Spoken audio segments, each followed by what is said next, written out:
Hi guys, the Middle Maniac back again, and in this video I'm going to be doing a review on the album Die Mysteriis Sathanas by the band Mayhem. This is Mayhem's first full-length studio album.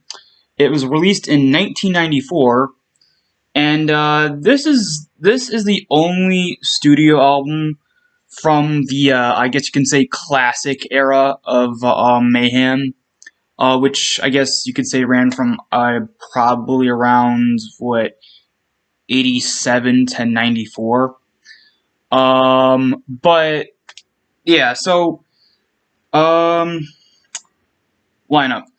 I'm gonna have to actually look it up. I have my phone right here. I have the Wikipedia page open.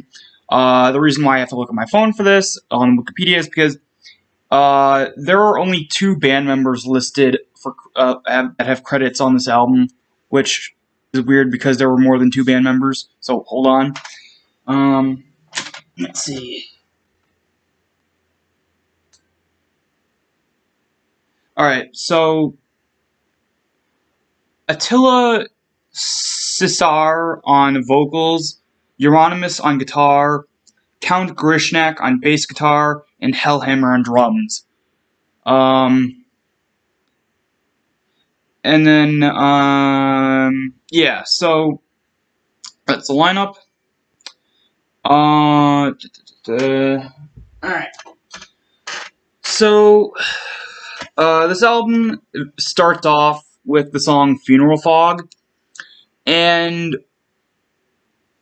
I mean, what can I say about it? It blew my mind. Like, I wasn't really I didn't really have high hopes for this album, mainly because I was kind of bummed out that Dead never got to sing on this album, which is a shame because Dead has one of, if not the most unique black metal vocals of all time, in my opinion.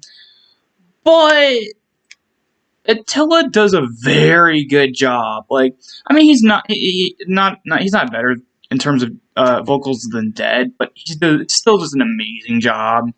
And then overall, the atmosphere of Funeral Fog is amazing. The instrumentation overall is really good for early black metal. And yeah, Funeral Fog is just a really great way to open an album. Really, just I mean, I'm not surprised if they play if it was their opening song for the a live show of this album. Who knows? It might have been, but I don't know. I haven't really looked into the live stuff from after Dead passed away, because I don't know. I just do kind of prefer the early stuff with him on vocals. But anyway, but yeah, Funeral Fog, an amazing song. Freezing Moon. I'm kind of tied. I don't know whether I like Funeral Fog the most on this album or Freezing Moon. But I guess if I have to pick right now, it would probably be Freezing Moon. I know Dead did sing this song. I guess this was a song that was already made and they just put on the album because I guess for whatever reason they didn't put it on a previous. I don't think they ever put it on a previous track for the Death Crush demo or EP. But yeah, Freezing Moon is an amazing song. Actually, I don't remember if it was actually featured on this version of the Death Crush EP. Oh yeah, it was. Okay.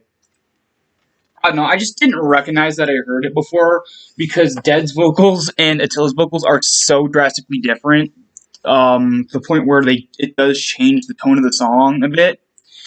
But yeah, I mean, Freezing Moon, I guess not vocally, but musically, I do prefer this version, but vocally, I do prefer the version on the second version of the Death Crush album with Dead's vocals.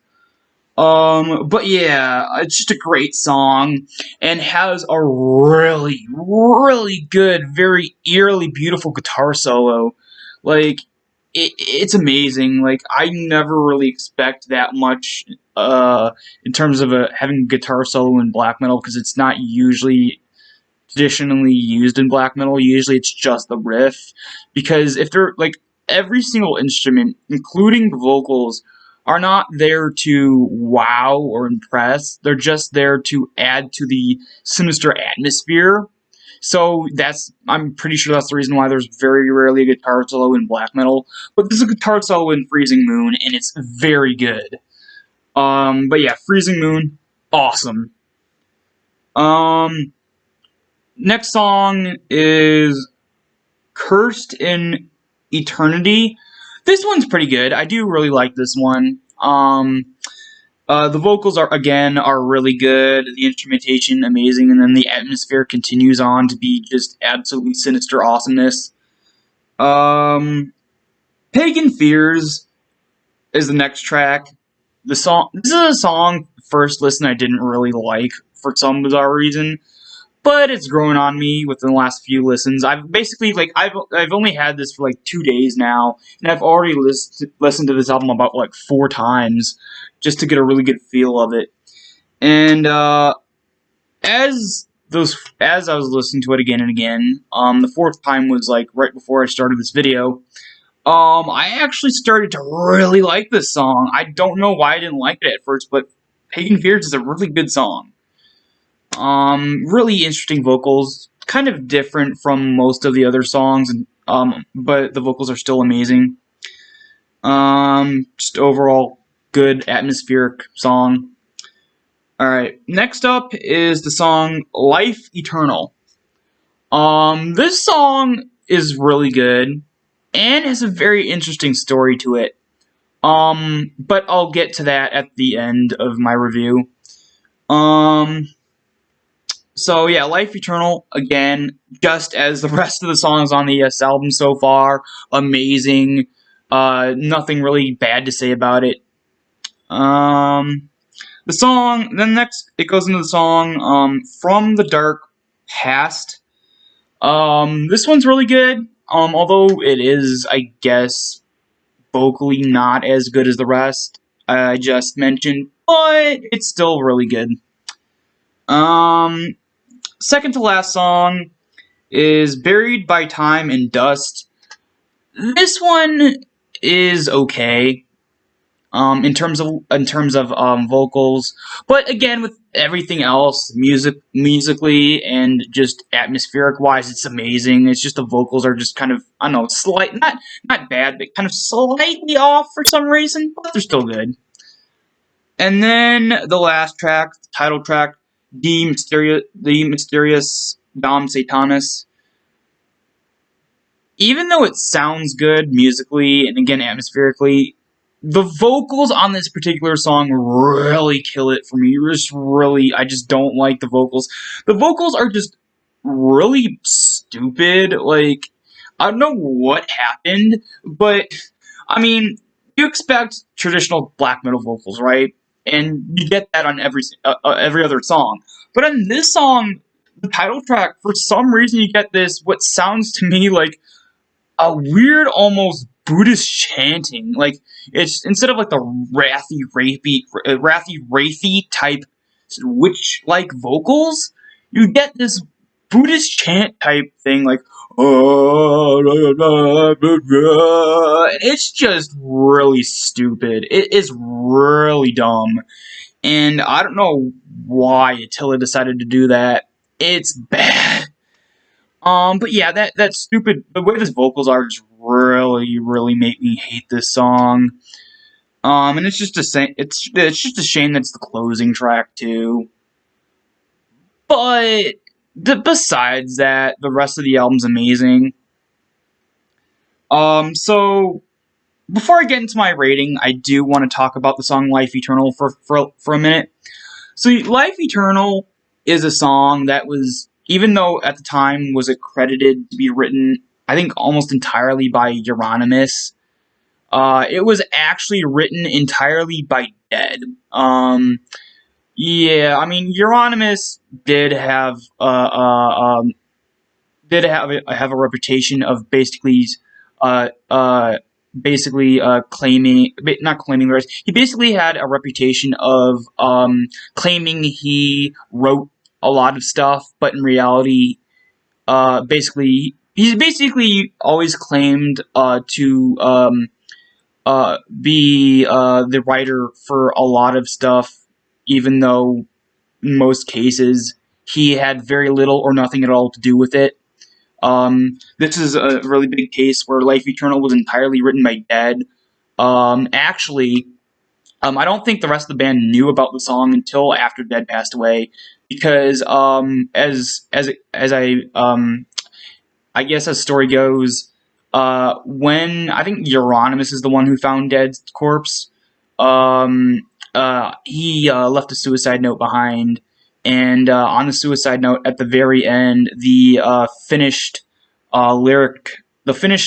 script for the lyrics of the song "Life Eternal" was clipped onto the end of Dead's suicide note. And I can't remember exactly what I read that it said, but it was something to the facsimile of this. He said something about, I can't remember it word for word, but I think it was like something he just basically said, I'm leaving you my masterpiece. And then it clipped to the end of the suicide note was the lyrics for the song Life Eternal, which he did mention in the note. He wrote quite a few years before joining Mayhem.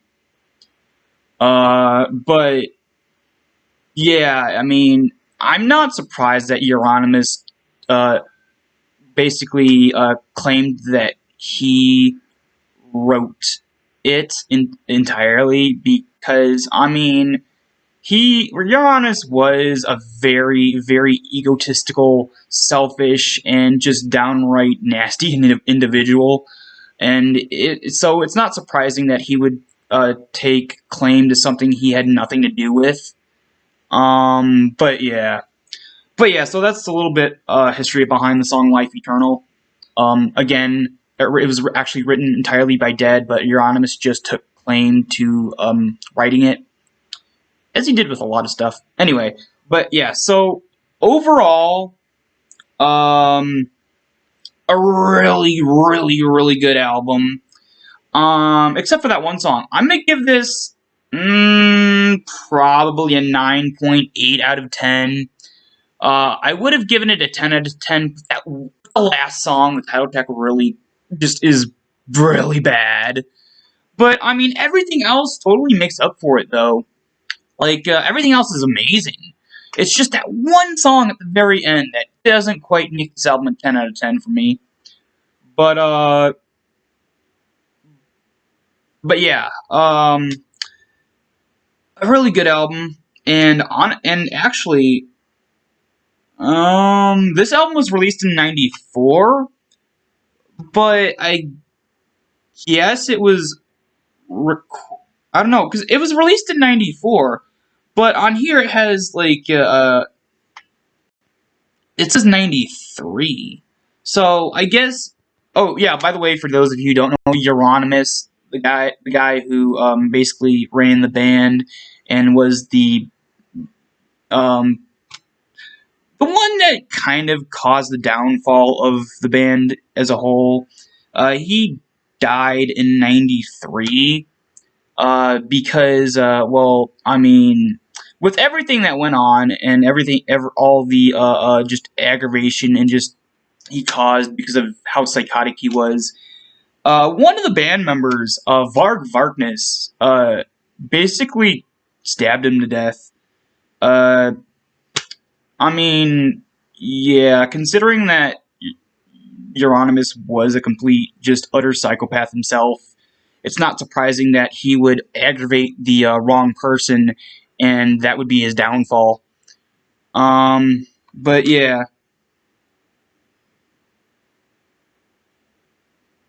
Doorbell keeps going off. I don't know if you could hear that, but it went off like 3 times now. But anyway, yeah, I mean, Euronymous, this was released 1 year after Euronymous got murdered. But yeah, overall, awesome album, 9 out of 10. So, hope you guys enjoyed, and I'll see you guys next time.